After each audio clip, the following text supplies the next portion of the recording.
Maggalino hinahatak ng harapan ng peloton kapag hindi sila nakakapit dito, maaga silang kakalas dito at saka ahon yung kanilang ruta. Masters category yung ating mga 50 above dyan. Mapapalaban sa ating mga 40, abangan natin kung kaya bang sumabay nila dito dahil si Mac Galido, Kuya Po, Tristy Aragon at Mac Galido kahit dalhin niya yung isang buong laro dito sa pagtrangko ay kayang-kaya niyan. Hindi nga sila nagkabanatan rito pero yung kanilang tuloy naman doon naman sila babaklas, maaga talagang mauubusan sila ng gasolina dahil yung kanilang ruta ay ahon.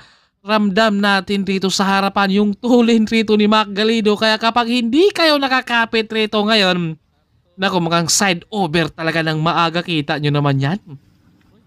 Nakangangan na sila doon dahil yung tulin kailangan talagang kapitan nyo yan pero napakahirap din kumapit dyan dahil ahon yung kanilang laban at nandito tayo ngayon sa Maya Tagaytay Phil Cycling Criterium. Kung napakagandang laban to, yun nga lang ahon at saka maganda yung kanilang finish line dahil walang traffic dito, yun nga lang medyo mapapalaban yung ating mga 50 above rito sa ating mga 40 at marami na tayo mga kumakalas dito kaya abangan natin kung sino ang matitira nila dito.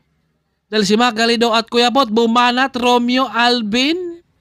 Buti lang kumabuse dito si Kuya Pot at biglang sumukli si Alvin dito, Tristy Aragon. Nakabantay na siya kagad at si Valdez sumahabol. Itong magandang abangan natin to kung sino ang makakawala sa kanila dahil kanina bumanat si Kuya Pot at nagminor. Pero medyo nagkatulugan ng kambyo at si Kuya Archie, the 2 battles. Sabi niya 5 minutes lang daw siya pero mamaya na lang siguro yung 2 minutes dahil parang gusto na niya mag side over dahil napakahirap talaga kapag ahon ang ruta dahil ang matutuwa lang talaga yung mga climber. Syempre hindi naman yan sila lahat madalas na nag-iinsa dahil may mga trabaho na rin yan pero sumusubok rin talaga silang humabol dahil sayang naman dahil dito na lang sila nag-iinsayo. Tristy at Alvin binusa ng Team Army. Ito na magwat yung dalawa. Mac Galido at si Kuya Pot naman ang nagpapalitan. And Romeo tutok naman siya at kasama dyan si Valdez. Dalawa first group, 4 ang ating second group. Didikit dyan si Mac Galido. Siyempre dahil ahon to Yan yung mga favorite moves. Yan yung ating tinatawag na robot. Grabe, napakalakas talaga. Wala sa edad talaga at aabutan na sila Ristedon at Artus Bukay, Ricky Calya, nagtataga rin sila rito kapag naiwanan ka niyan. Kahit mga 100 meters kapag naiwanan ka kapag ahon, mahirapan ka na dumikit rin, no? Andyan si Rodman, ako. Nahirapan na to silang dumikit dito. Dahil lamang talaga yung mga 40 above category at saka dito naman sila Kuya Joel. Siyempre, subok lang talaga sila dito at sayang. Kaya ensayo na lang sila dito sa May Tagaytay at maraming salamat sa lahat ng mga followers natin. Thank you at lalong-lalo na kay Sir Alex Bilan at sa kanyang mga anak at kay Ma'am Carwin. Ito sila, nagtataga rin talaga sila sana rito. Yun nga lang, napakalayo na.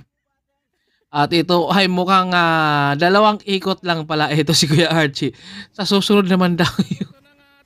Iba dahil side over na siya at ito sabi ni Kuya Pot dito palitan raw sila naman dahil syempre kahit tutok lang kayo dyan, si Mac Galido na ang bahalang magtrangko dyan, ririmati na kayo pero hindi magpapatalo yan mamaya. At si Romeo Camingaw, ahon to, makakasabay kaya dyan si Romeo rito sa ating mga 40? Lakas pa rin talaga, no? Kumbaga nasa dugo, wala talaga sa edad dyan. At Artus Bukay, nagtsatsaga rin siya rito at bumalik ito si Wallace dito sa ating second group dahil matulin, ramdam mo yung tulin ng harapan lalo na kapag si Mac Galido talaga ang magtatrangko. Ito marami na talagang gumidli at ito na Race Aragon. Nako na flatan dito si Mac Galido, mapapalaban siya ngayon sa habulan pero syempre dahil wala pa sa 3 laps tayo ay pwedeng sumabay at aantayin lang ni Mac Galido yung breakaway natin. Eto na. Napakapahinga si Mac Galido na kung mahihirapan na naman sila dyan. Dahil nakapahinga si Mac Galido dito. Dahil naflatan siya. Kaya ito abangan natin na kung baka babanat dito ngayon. At si Kuya po dito agresibo sana pero si binabantayan. At sa pagbalik naman nila dito, Tristy Aragon naman nahulog yung kanyang transponder rito. Si Mac Galido kinakargahan pero isang climber si Risty kaya kayang niyang dumikit pero kapag didikit dyan si Risty, nandun na rin yung napuwersa na siya. Dahil naghabol siya. Ito grabe yung nasipa ni Mac Galido.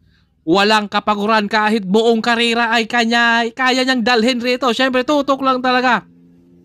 Mga nasa likod niya na ito.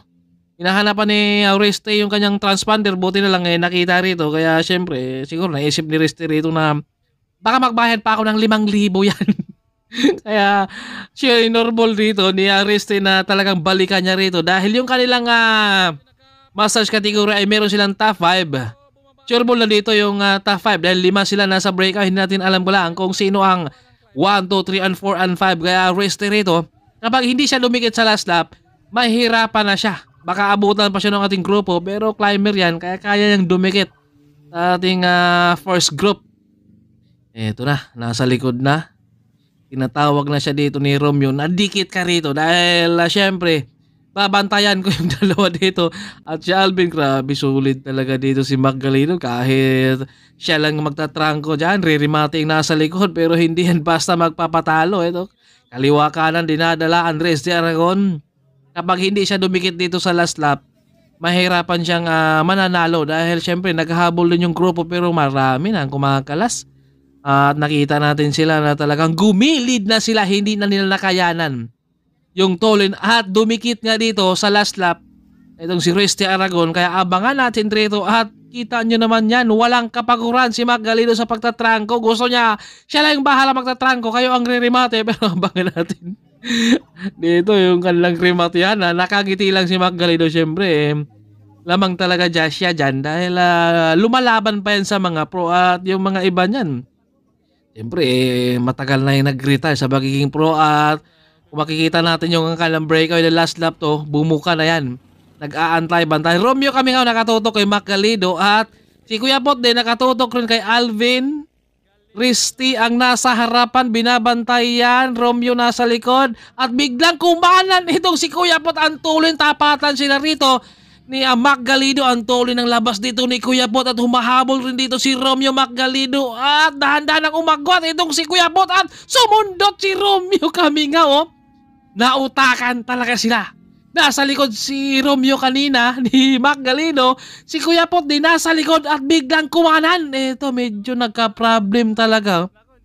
Yung bike ni Mac Galido mukhang minalas pero ang lakas pa rin kahit buong karera. Ikaya niyang dalhin. Grabe, ang ganda ng ating laban.